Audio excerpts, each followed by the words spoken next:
Joined now by Catherine Lombardo. She's the lead attorney in a class action suit on behalf of several of the victims injured in the Vegas shooting. Thanks for being here. Thank you. So I guess my first question is why are authorities keeping the victims in the dark about exactly what went down that terrible night? That's a very important question. Thank you. And my clients, the victims, the survivors as they call themselves, do want answers, so I have launched an investigation since the beginning to get those answers. I'm conducting my own civil investigation.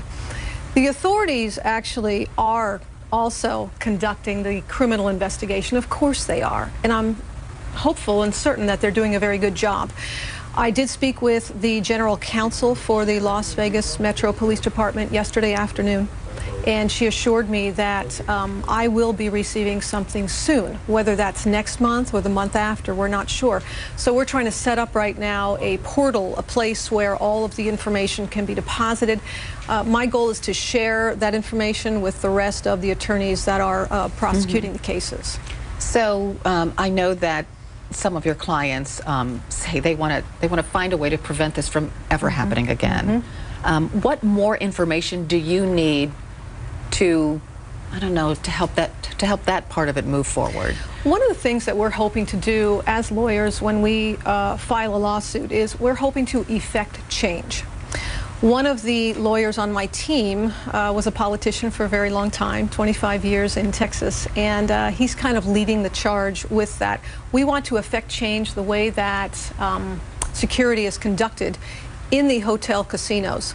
There's actually a security group there that all of the casinos take part in with meetings and preparation. Ever since 9/11, they expected this to happen.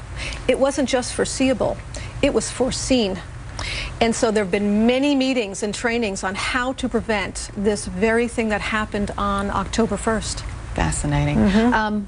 The money part of this, supposedly the shooter, I don't want to say his name, but the shooter, That's right. His estate is worth $5 million.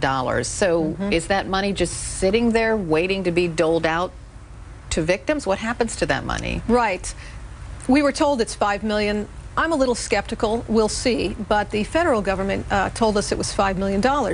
At this very moment, my team of lawyers, they're in court, in the probate court in Las Vegas right now.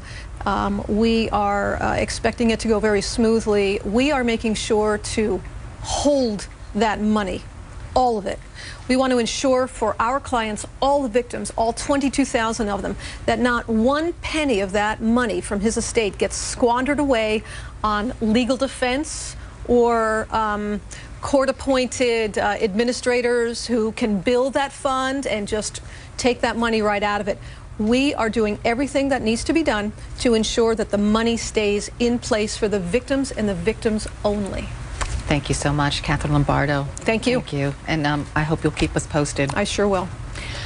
And welcome to Tucker Carlson tonight. We have exclusive new footage to show you from the mass shooting in Las Vegas last month. The tape was given to us by a lawyer who represents several shooting victims.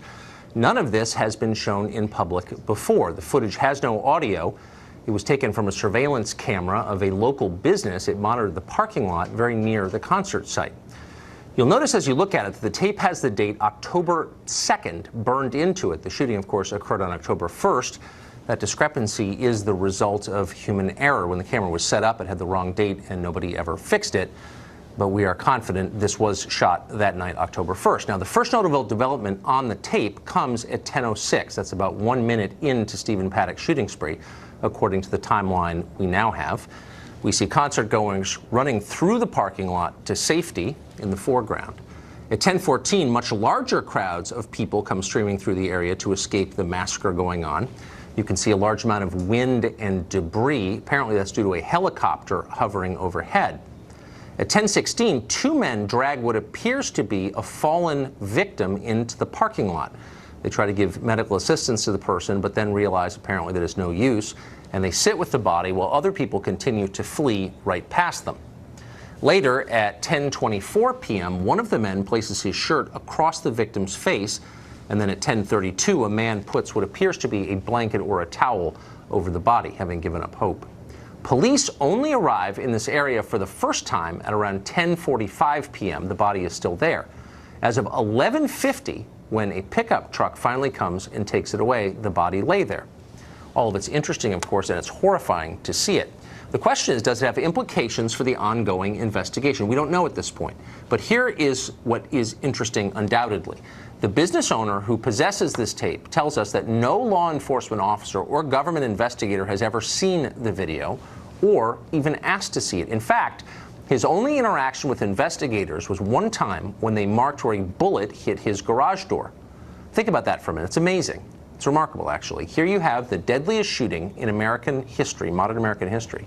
We still have no clear motive. We have no clear timeline of what happened and when. And there are, of course, countless unanswered questions. You'd think investigators would be gathering all the evidence they possibly could. Instead, they seem to be overlooking some of it, including this. Why is that exactly? Catherine Lombardo is a lawyer. She represents victims of the Las Vegas shooting, and she joins us tonight. Catherine, thanks for coming on. Can you tell us first where this tape comes from?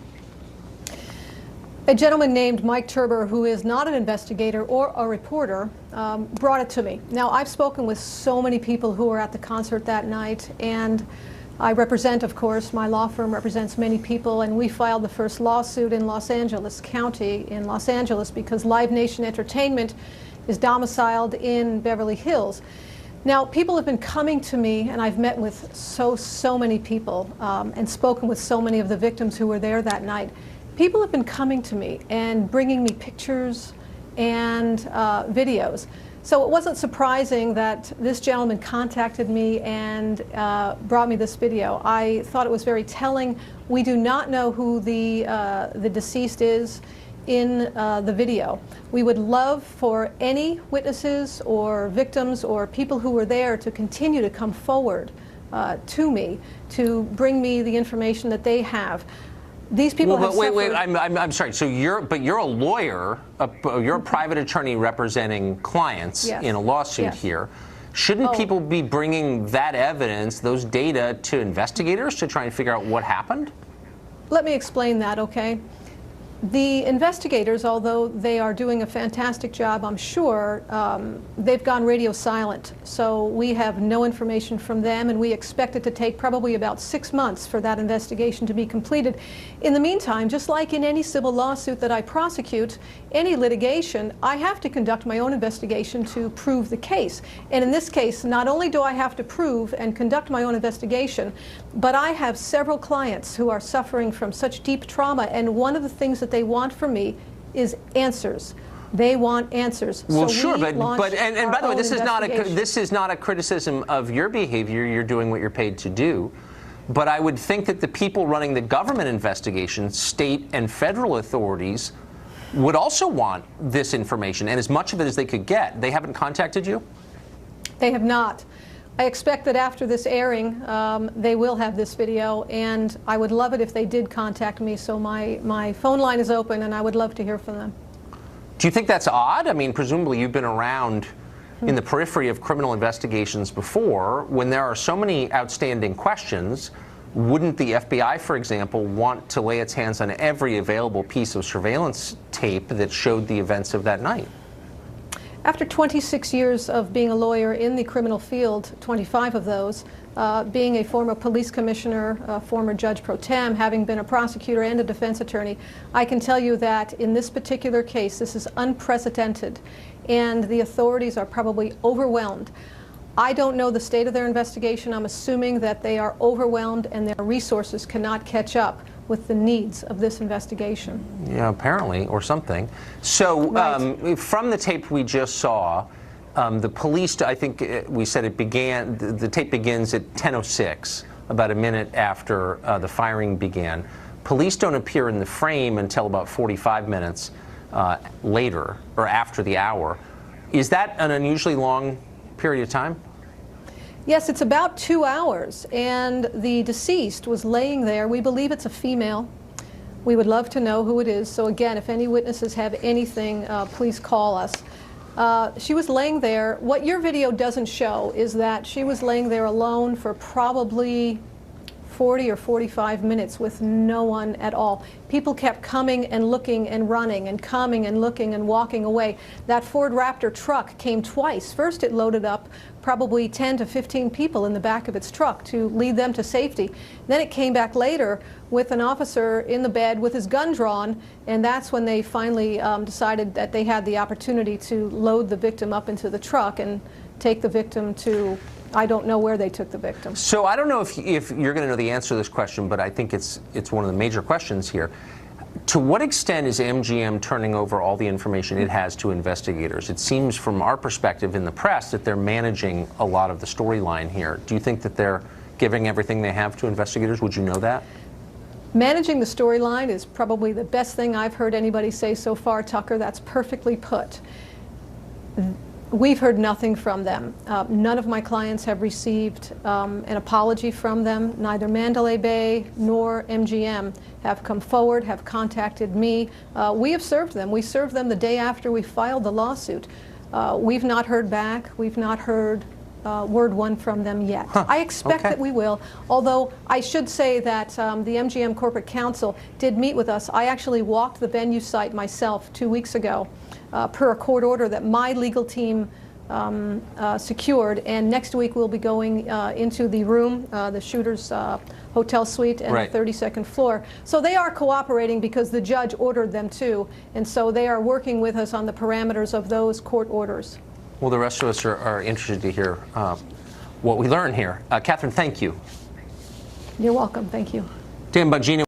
New developments trickling in the excuse me, in the aftermath. Whoa! I got something in my throat. Excuse me. Of the Mandalay Bay mass shooting in Las Vegas. Perrier, ladies and gentlemen. A month and a half later, MGM has finally added 24/7 security to its elevators. That's a welcome move. But there are other strange things going on. I beg your pardon. Catherine Lombardo is a lawyer representing the victims. She's been trying to gain access to the room, but hasn't been able to speak on live television. We're letting her speak tonight. Catherine, thanks a lot for coming on. And I beg your pardon. Thank you very much, coughing. Tucker. Thank you. That's okay. Take a breath and a drink, and it'll pass. It has. Thanks so much. So you are representing the families of victims and victims themselves, and you're trying to gather information, basic information about what happened. But there are roadblocks in your path. Tell us who's setting those up. There certainly are some roadblocks, and I certainly don't want to throw anybody under the bus or say anything bad, but I can tell you that we are meeting nothing but resistance. The legal maneuvering and the posturing and the litigation that's been happening so far, we're not getting cooperation from MGM. I wish that we were. And so, unfortunately, now we have to go back into court next week or perhaps the first week of December to ask the judge to sign the order to allow us back, or to allow us into the shooter's room on the 32nd floor, and also to inspect the 32nd floor, the elevator banks. We thought we had this all dialed in and in the bag. As you know, we went into the venue a few weeks ago, but unfortunately, nothing but stall tactics. What could possibly be the rationale for that? Well, I don't know. I suppose maybe you'd have to ask the lawyers for MGM. It was a done deal. But the stall tactics, there's always an excuse. And so we're tired of waiting, and we're going to go into court and ask the judge to take charge. So do you know how Paddock got into a freight elevator? That's a pretty basic question. Have you got an answer to that? We are getting the answer to that. My own investigators are on that. I think I have an inkling of the answer, but of course I can't really explain it yet or reveal it yet. But there are many theories. I would suggest that probably staff allowed him into the elevator and helped him call the elevator up. And do we know why they would have done that? Well, our suspicion, of course, I can't reveal what we know so far, but our suspicion might be that because he was a heavy roller, or a high roller, I'm sorry. Right. And because he was well known in Las Vegas. All of the casinos knew him. He was a high roller. He was a familiar face. He lived there just outside of Las Vegas. Right. So I think that they probably thought there was nothing unusual about it. Maybe, I don't know, but certainly we will reveal that there was something very unusual about his activities. Believe it or not, it's been nearly 3 months since the Las Vegas mass shooting, the deadliest in American history. But victims and their families, and maybe you, are still looking for answers. Meanwhile, Las Vegas police are ramping up security in an effort to block any mass violence during New Year's Eve celebrations. You got about 330,000 people expected to visit Vegas just to celebrate the new year. Catherine Lombardo is an attorney representing Vegas shooting victims, the 58 that lost their lives and many more that were injured in some way, shape, or form. So, Catherine, thanks so much for joining us. As we look at the shooting, I'm mystified, and I know Tucker Carlson in particular has been following this. How little we still know about the shooter, his motivation, what his plan was, who killed him, why we know so little about the initial security guard that got in. Do you know more than we do? Well, I certainly hope so, because I've been conducting the investigation for almost 3 months now, and on Monday is the 3-month anniversary. Recently, the FBI made a statement and said that they are not going to be releasing any of the reports until October 1st of 2018.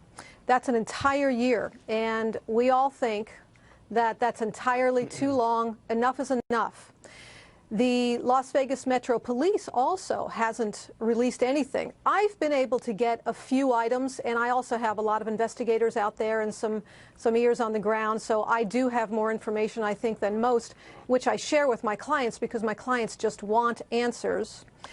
But one of the things that they are standing behind, the authorities, and I'm sure they're doing a fantastic job. They have a lot of information to sort through. They have 22,000 hours of video that they collected, which I'm very happy to hear because I knew there was video.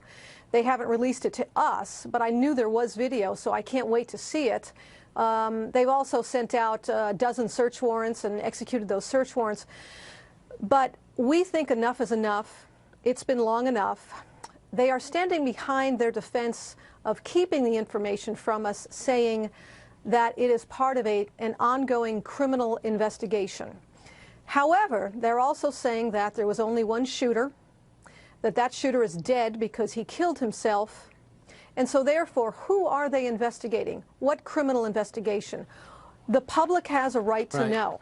And so the press has filed a few lawsuits to unseal the search warrants and to get the public records and the 911 calls and the video, saying that the public's interest outweighs their desire to keep things hidden for now. 12 federal search warrants out there, 500 federal grand jury subpoenas. They have 1,500 leads to follow and 500 worldwide. Now, if this guy, who was a very wealthy guy, which is relatively unique, who was able to take this room up for a week, which is fascinating, they was able to pull up this arsenal, enough for a small army, and no one's ever to notice. So they have all the surveillance video to go through. What I'm wondering is, are they convinced that there's no conspiracy here? Number one, can it happen again? Number two, where's his linkage? We also know if this was a terrorist attack, they like going back to the same location. And I go look at this number, 500 worldwide leads. Why would a guy who lives in Las Vegas, traveled a few times on cruises, a few times to the Philippines, why would he have worldwide leads coming around the world? Well, it could be somehow related to his dealings. You know, his girlfriend is from the Philippines, and he gave her $100,000 and sent her back to the Philippines just days before the shooting. And I think that she was interviewed immediately thereafter. They brought her back. They picked her up at the airport, and the FBI did interview her. I'm hoping to see that report sometime soon to see what she knew and how she was involved. And as far as the manpower that they've put to this investigation, it's phenomenal. This is unprecedented. Right, but they seem to be getting at each other. I know, but why, if it's just one guy and it's just that simple, and it's just one guy with a lot of money and a lot of guns, that makes me think that it's a lot bigger than that, and they don't know how to tell us yet because they don't have all the answers. And that's something I think we need to know. Catherine Lombardo, I'm out of time. Thanks so much. Thank you for having me. We're thinking of all your victims and the families and all your clients on this New Year's. Mysteries and some new developments in that case. Just 2 days ago, a lawyer for the Las Vegas police indicated new charges could be forthcoming. Odd, since the only suspect is dead. Detectives, though, saying very little. Catherine Lombardo is an attorney representing the victims of Las Vegas. She joins us along with Republican Congressman Scott Perry of Pennsylvania, who says he's got concerns about how this is going. First to you, Catherine. What do you know? Yes, we had court 2 days ago. It was the hearing for the press where they asked the court to release the search warrants, the affidavits, and all of the returns, which means all of the evidence, right? And so what we heard was quite shocking and quite surprising. Now, you have to remember that Sheriff Lombardo with the Las Vegas Metro Police has told us at his briefings that Stephen Paddock was the lone shooter. He was the only shooter. However, at the hearing, we heard two things. One, that there will be no indictments coming for any murder or shooting. However, they are investigating other charges and crimes. They wouldn't say who. They wouldn't say what. The entire courtroom took a gasp and looked up and went silent for a second. Even the judge reacted, and the judge said something like, okay, without telling me who or what, are you saying to me that there will be other charges forthcoming? And the lawyer for the police said, yes, there are other charges being investigated. The judge pressed him on that, and he said within 60 days. So what the judge did was she asked him for further supplemental briefing to explain to her what that contains, who it is, what it's about. You see, we're asking, and the press is asking, for the documents, the evidence to be released, since there is no ongoing criminal investigation. Well, that would be nice, and answer basic questions such as how is an interior door locked inside the hotel suite. Congressman, you're the only member of Congress I'm aware of who's taken a public position asking questions about this. What are your questions? Well, I smell a rat like a lot of Americans do. Nothing's adding up. It's been 4 months, as you said. We don't even, the man's dead. They said he's a lone gunman, lone shooter, yet we can't get the autopsy results. But even more troubling than that, recently I've been made aware of what I believe to be credible evidence or credible information regarding potential terrorist infiltration through the southern border regarding this incident. Terrorist connections? Yes, sir. Okay, so what's the outline of that? What would that...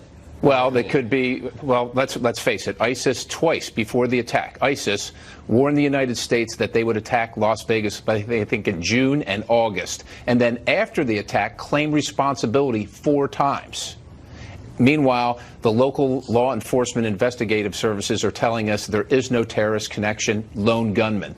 Something's not adding. Well, that's part of my confusion. Catherine, can you just confirm that this investigation is still being overseen by state and local authorities rather than federal? That's right. The FBI and the Las Vegas Metro Police Department have been conducting the investigation. We've seen no evidence of a terrorist attack, and I will ask, with all due respect, Congressman, unless you have specific evidence to back that up, it seems a bit irresponsible to make that allegation. So if you do, or make that assertion, if you do have any evidence of that, I'm asking you right now to share it with us and tell us what that is. My clients, the victims, all 22,000 people have been waiting and waiting and waiting. Got it. Let's let the congressman respond to that. We've all been waiting. I'm waiting too. Like I said, nothing adds up, but I'm just telling you, I have received what I feel to be and believe to be credible evidence of a possible terrorist nexus, and we're going to have to wait until that situation develops. So Catherine, Congressman said, hold on. Slow down for 1 second. I'm not taking a position on this either way, but I want to dig down a little bit here. If that is your belief, does Congress have a role to play in this? I don't know that Congress has a role, but I think who does have a role is the National Counterterrorism Center. And if ISIS warns about an attack and then an attack occurs and then claims responsibility after the fact, it seems to me that at a minimum they should have some portion of the investigation to clearly debunk that claim.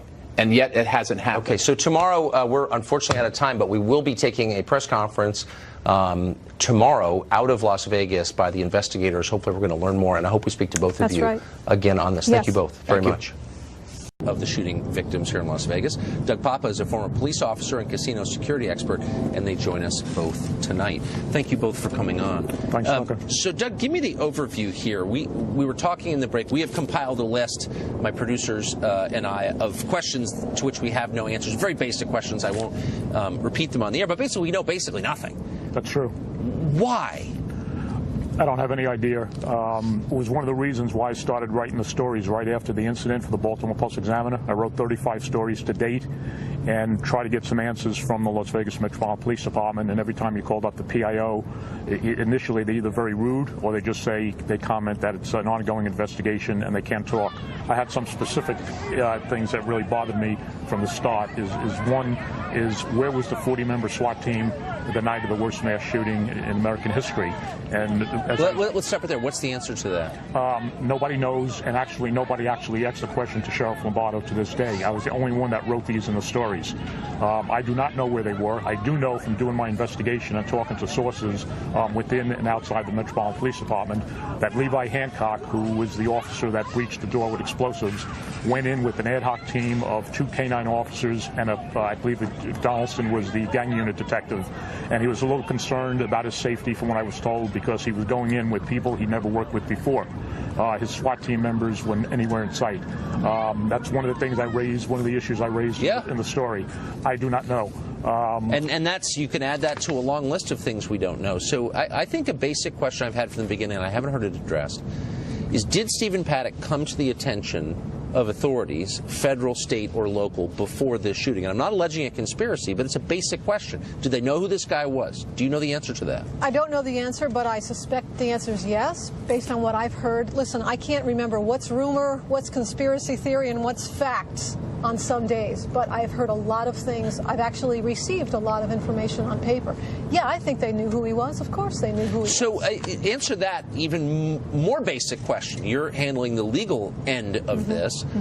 Where's the information coming from? The FBI have apparently taken over the bulk of the investigation. Is there a central source for known facts about what happened, or is it just ad hoc? There is no source right now at all for any information as to what happened. Like I've said from the beginning, we expect it to take 4 to 6 months for the investigation. Look, I've said from the beginning that the lawyers for MGM and the corporate executives have been hunkered down in a room from day one, moment one, and they are putting all of their resources to protection of themselves, defending themselves. That's it right there. Look, I don't know the answer to any of these questions, but I know lying when I see it. I can smell it, and there's a lot of it around this story. I suspect that, I'm not alleging a cover-up, I don't think it's as simple as that, but that the authorities are trying to cloak their incompetence from the public. Do you have evidence that that's true? Well, one of the things I picked up on the stories I did a story on was that I was told through sources inside and outside the police department, and I verified it, was that the homicide division early on was pulled off this case. Now, homicide detectives normally investigate homicides and suicides because you don't know if a suicide is actually a homicide until it's investigated. Right. They were pulled off the case, and the case was given to an entirely different bureau commander. It answers to something to the public accountability section. Now, the captain of that force investigation team that's investigating the Paddock shooting, and I was told this by the homicide unit of the LVMPD, the captain who oversees that bureau is Captain Kelly McMahill, who's the wife of the #2 guy running the Las Vegas Metropolitan Police Department, Under Sheriff Kevin McMahill.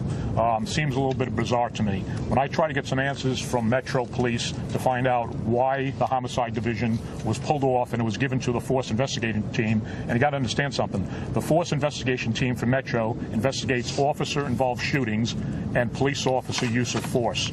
I could not get any answer. Right. Well, that's the story of this whole thing. So Catherine, let me ask you just a couple of really simple questions that I've been wondering about. From the very beginning, we heard about bump stocks. That was kind of the signature piece of hardware from this atrocity, the bump stock.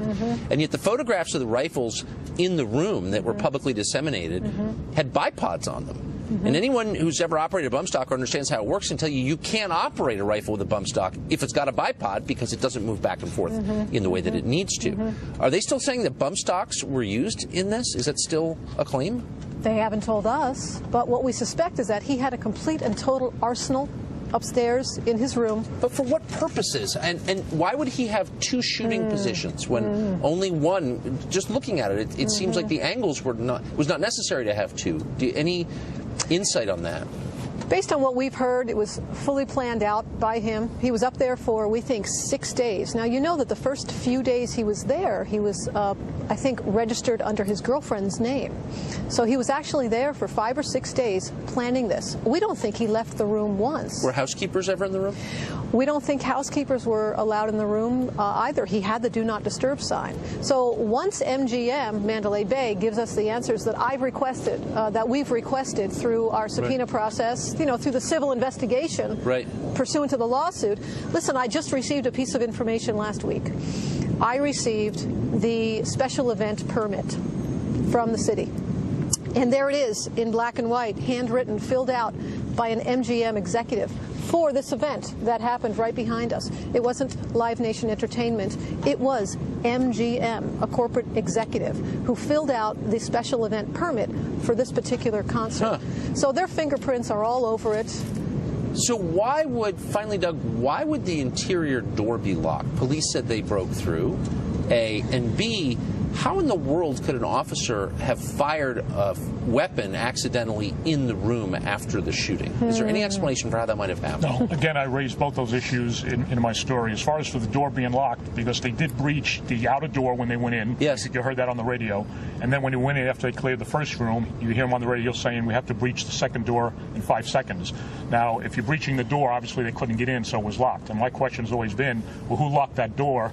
According to Sheriff Lombardo, Paddock committed suicide right after he fired his last round, somewhere in that time period. So who locked that door from the inside? Because it had to be locked from the inside. It's one of many questions, No and answers I yet. suspect we should be here all week into next month to get answers.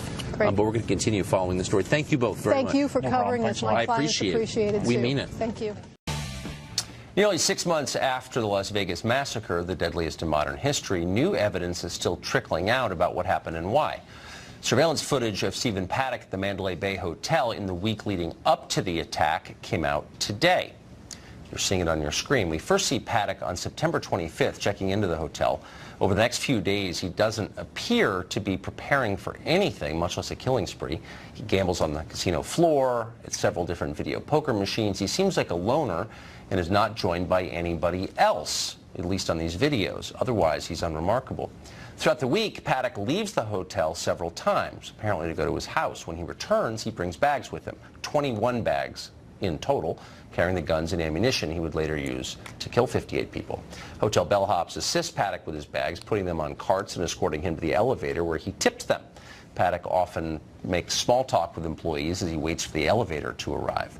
The very last time we see Paddock on these videos is 12:30 on October 1st, bringing 2 more bags up to his room. Less than 10 hours later, the massacre begins. A lot of questions about this, beginning with why now and what does it mean? Catherine Lombardo is an attorney representing the victims of Las Vegas. Doug Papa is a former casino security guard and joins us as well. Catherine, first to you. You're involved in a major, maybe the major lawsuit surrounding this massacre. You haven't seen these videos until today. Why is that? That's right. How have they been edited? And is there evidence that anyone else was ever in that hotel room with Paddock? Why today? I think it's a PR stunt. It is pretty shocking that they released it to the New York Times and not to us, the lawyers, who have been asking for this video and these videos. Remember, there are over 700 hours of video. Why did they just choose these 5 minutes? Where's the rest of the video? Why now? I'm so concerned for my clients because my clients, who are all victims, are suffering. They're suffering still today from PTSD and the symptoms that come along with that. For them to see this without warning, I'm just worried for my clients. But regarding the video shows something. It's exactly what we've been saying happened all along for the last 5 months. It is shocking to see how confident and casual the shooter, Paddock, was to ask the valet and the bellhops to help him unload his arsenal of 21 bags, haul that arsenal of weapons and bullets up to his 32nd floor. He knew that the security at the Mandalay Bay, there was no security. And in today's day and age, we already know that in Las Vegas, the casinos, security teams are trained in all kinds of things to detect the indicators of what to look for. Right. So, Doug, you just heard Catherine say she believes there are about 700 hours of video with Paddock contained in them. This is a 5-minute selection, so there's context missing. But from what we have now, what conclusions do you draw? Well, the video was released by MGM. It was not released by the Las Vegas Metropolitan Police Department. And they made a statement today saying that they did not release it, that the video was owned by the MGM, and that's who released it. It corroborates a little bit what's in the 81-page police preliminary report that was released a couple of months ago, where they referenced the video that they looked at but never released. And they are saying that they see Paddock at different times bringing up about 21, 22 suitcases into the room that they allege contained the weapons and the ammunition. That's all well and fine.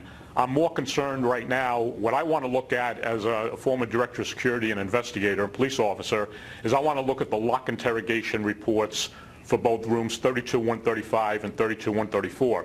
Because if you remember, in the police preliminary report, they said that at 21:36 hours, which is 9:36 on October 1st, the deadbolt was engaged to room 135, and then 10 minutes later at 21:46, 9:46, the deadbolt was engaged on room 134.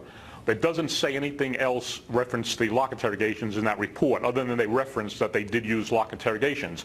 So my point being is this, okay? If the deadbolts were on those doors 15 minutes before he opened fire, and the lock interrogation reports, when we get them, will show whether those deadbolts were disengaged from the door and/or if the door was opened after or during the shooting and prior to the police strike team going into the room. If the lock interrogation reports, indeed, I believe it's going to show that the deadbolts were not disengaged in the room, both of those room doors, then nobody could have exited that room door in that 1 hour period where the Metro Police were out in the stairwell before they went into the room. That is the key question. Catherine, we're almost out of time. Hit me with it quickly, please. Yeah. I want to add to that. MGM released this to New York Times. What does that tell us? It tells us that they can release the evidence that we've been asking for over 5 months. We have asked for it. They haven't given it to us. Why are they doing this? Just a 5-minute clip today. It tells us they have so much more that we've been asking for. My clients want answers. And there's a public interest in it as well. We share that interest. Thank you both. Absolutely. I appreciate it.